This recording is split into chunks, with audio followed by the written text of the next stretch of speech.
And give credit to Ohio State. They really good football team. Said that on Tuesday. You know, they got a very talented team, and they're well coached, and certainly played a good game today. So give them credit certainly. You know, coming in here, we knew it would be tough challenge for the reasons I just mentioned, and really the first half went probably about the way we wanted to. Obviously, it would have been good to score some points there, but to be down 7 at halftime was you know, encouraging certainly. In the second half, obviously things didn't go our way. You know, gave up a drive and then 3 turnovers. So to beat a team like this, you know, it's going to be tough to turn, you know, lose the turnover battle, and you know, it ended up being the way it went. But you know, had some turbulence out there. Certainly, I thought our guys kept playing. A lot to be proud of that way. And you know, but the bottom line is you got to play clean football against a team like this. We weren't able to do that, and they get some credit on that too. So.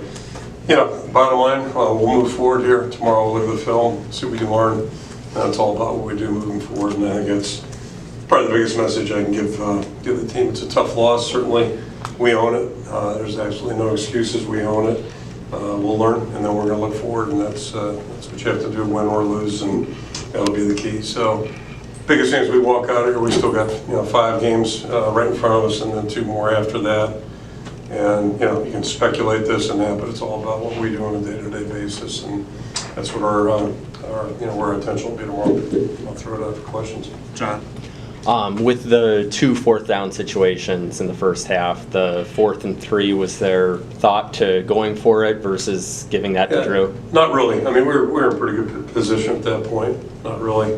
The other one, we were obviously thinking about a fake punt, and. You know, we felt good about that until, I called a timeout, saw their linebackers kind of nudging up to the line. They had been coached on that during the timeout. I think their coach was out in the middle of the field, a big high school game a little bit. But, we still were going to give it a shot until I saw those guys coming towards the line.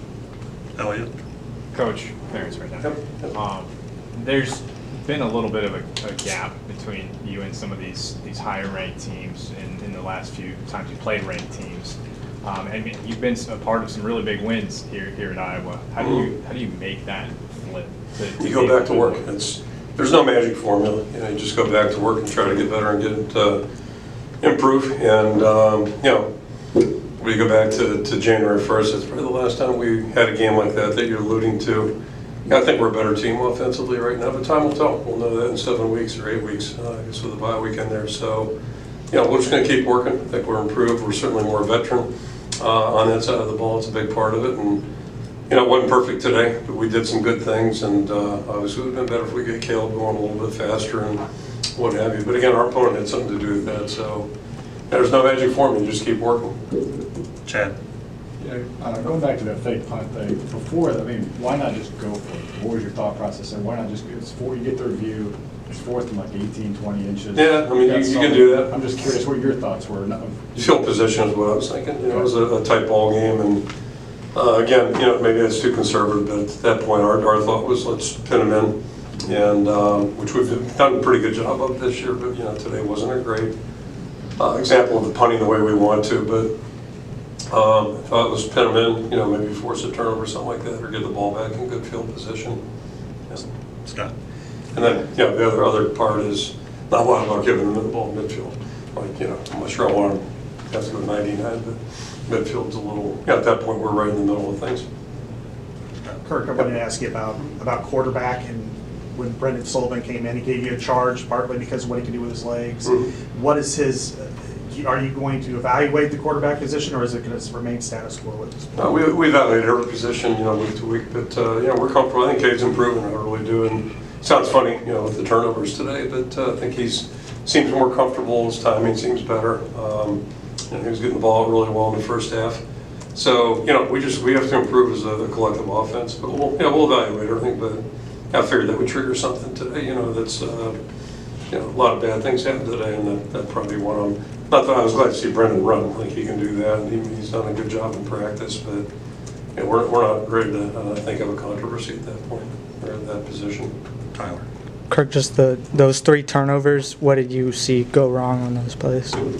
Yeah, I think 1 or 2 of them were tipped, I believe, and the other one looks to me like the ball just came out of his hand. Looked like he lost a grip on it. So, you got to be really careful to get too emotional in evaluating things like this, because when you get in a game like this, things usually seem a lot worse than they are in reality. We'll assess that tomorrow when we look at the film and kind of go from there. But we'll watch the tape and see what's fixable, what isn't, and then reassess things and kind of move forward. But I'm sure there's some protection involved. I'm sure probably could have done a better job getting open. That's usually what goes on when you have miscues, run or pass. John. From an injury standpoint, anything you can say about Caleb Brown's injury, the nature of that, and then Ethan saw him go down, saw him get up under his own power. Yeah, I think he's okay. And the other one's just a soft tissue thing that popped up on Wednesday, so who knows? It's we'll see. Chad. I'll just follow up an injury, Ostrenga, real quick.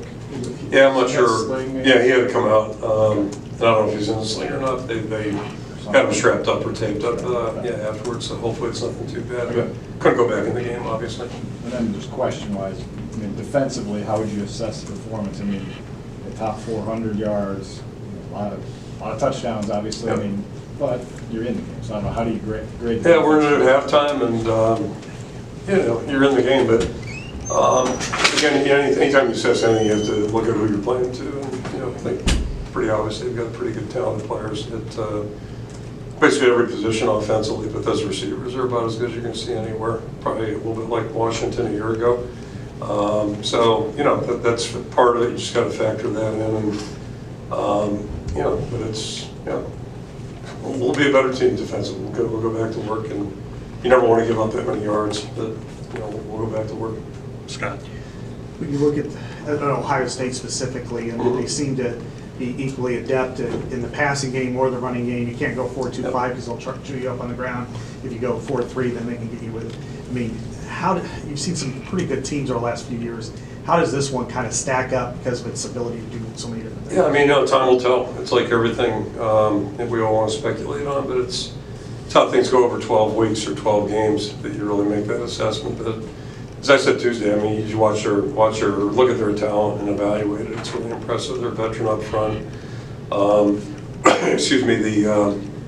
receivers are, really good players, and the freshmen might be, as good as I've seen at that point.